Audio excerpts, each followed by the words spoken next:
Chamber used to be the best agent in the game, but after Valorant update 5.12, it have never been the same, and we saw Chamber go from a must-play agent on all maps to see him as one of the least picked agent. But there is one map where you can still get a feeling of the old Chamber, and that's Lotus. Lotus layout is perfect for Chamber plays with teleports that have impact like these ones, as well as how much emphasis there are on long range fights. And today we're breaking down how Giants use Chamber to defeat NaVi and eventually become the LCQ winners of EMEA.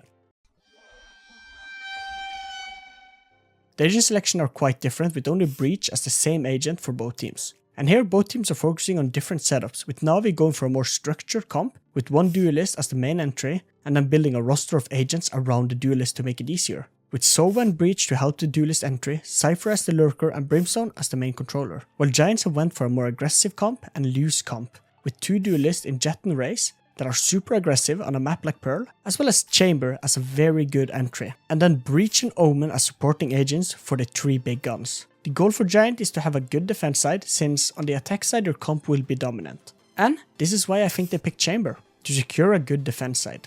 Chamber plays C with his teleport here, and then this trap on B to signal to Omen if someone decides to push B, while Omen is inside B room ready to break the door if his teammate need him, and the rest are going for a A push. NaVi on the other hand are going for Cypher lurking and 4 players towards A. NaVi starts with a Brim smoke here, Breach, Flash and Neon fast behind the rocks to get the information, while Giant meets this with a Raze nade, smoke and Breach stun. C-nades get locked in, but a good Neon stun and Breach stun allows him to take the 1v1 fight against Raze and he wins it. But after Omen smokes, the whole match stalls, since it's too dangerous to push and NaVi goes to rotate back to C long. And here Chamber awaits them. Chamber gets some information and tries to find a kill but can't, and is able to teleport back, and NaVi here have gotten C site after Neon pushes and Breach stuns. A lot of fighting with the classic door open and Breach flash, and it's a 2v1 and NaVi wins the pistol. Dash. Cloud taking his time, but he does take the frag. Angel falls, but the trades are good. Back and forth, leaving it advantageous to NaVi, and with Zipan digging his heels in, it's going to make the work cut out for Nuki here. Does have a smoke though, so getting just a little ahead of it. Angle already, yeah. Yeah, it was C-nades take in the end, but Sugetsu's damage really was the key factor then, so going to get the first. The setup is quite different now, with Chamber being alone on A with his teleport here, and then his alarm bot here, while Giants have sent 3 players towards A, and then have Jet on B. The goal of Giants is to use the aggressive comp for the defender side. NaVi are ready and have 4 players towards C and Cypher lurking towards B. Giants starts with a fast one-way smoke here, then they use the Breach stun as soon as NaVi Breach and hits, and then Omen flashes. And on C it's a full-on ability versus ability fight, and I will not analyze this, just look at the chaos that ensued from this. Like, how did Neon survive?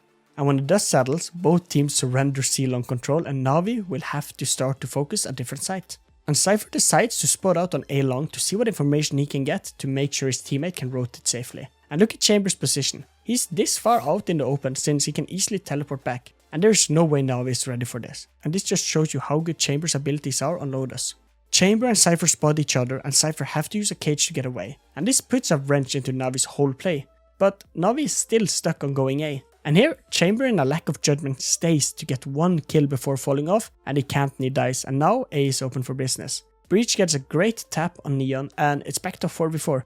NaVi was too fast to push before smokes were up. NaVi's positions for the hold are very split up, and Giant uses this to their best interest and wins the retake, after NaVi gave them too many 1v1 or 1v2 fights. There, I thought he was going to swing on proactively. Cloud's already down, so they're going to get this started real quick. Zipan's fallen. Sugetsu was playing off that little set, but he gets punished on it. And now Xiao overwhelmed. Giants. Gotta say, Cloud there was sharp as hell on that shot.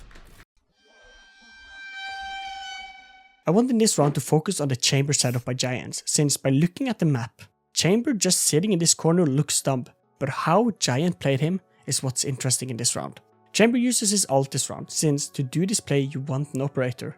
And his ult is perfect for this, since after you kill someone, you slow down the area around the dead body. And this is important. Chamber sets his teleport up here, so he can easily get to C site to hold in case they need it. And then Giant keep using Chamber as a Cypher cam, since they can open the door and he can just look long and get the information, and this pays off. NaVi sends 4 players C long, and when the execute happens, Giant just opens the door and allows Chamber to do his job. He first kills and slows the bomb and C entry, as well as killing Sova, which allows Rhyme to win his 1v1 fight against Breach, And after this, Chamber teleports and is back to C-side to contest versus Neon, a perfect way to play Chamber. Nice. Oh, here we go. Well, there it is. At least the shot's pretty good. Early with the follow-up and Rhyme on bodyguard duty. Quick TP taken and he's back towards the side. The shot so close yet so far. Has to respect it. Cnet wants to close the gap and he does. Big punish from him, keeping this now. A headshot nonetheless. He's trying to close in. He's got to try and keep his teammate safe. He's down so low. The spray could have done it, but Sugetsu going to try and close in. Gets caught on the way. Giants. I like that little setup there. I do, yeah. I mean, the trap's dealt with immediately. Chamber have so far only had impact this game, barely making any mistakes, and this all builds up to round 12. The setup is quite default, but NaVi meets some issues trying to take A, like they always do, and decides to give it up, and Giants take full advantage of this, and this forces NaVi to the one player they don't want to meet, Chamber. And Chamber is an off angle on C-Long, gets peeked by 2 players, and with 2 bullets hits 2 headshots, and quickly, a 5v5 is now a 5v3, and Chamber gets back safely. But Neon is fast to push, and Chamber knows if he can kill one more player, he have locked in round 12 for his team. And he quickly pushes Neon and finds the kill, and Giants takes the half 7-5. Puts it all on Hoodie. This is a really hard situation to be in. What a way to do it for him. Finds Zipan, finds Angel. Cnet on his heels, but has to slow it a little bit. Try and control the cross, and he can't. Good moves. Sorry, how? Good moves. Makes it around. And only to be put to his knees. Run it back for me one time. You know. On the attack side, Chambers played more as a lurker and a hybrid duelist if Giants needs him. But when you pick Chamber, you're ready to shake stuff up on the defender side, and that's exactly what Giants did. And in the end, they won Lotus and the grand final 3-0. If you want to see more in-depth analysis, check out my channel or these videos YouTube told me you would like. Thanks for watching.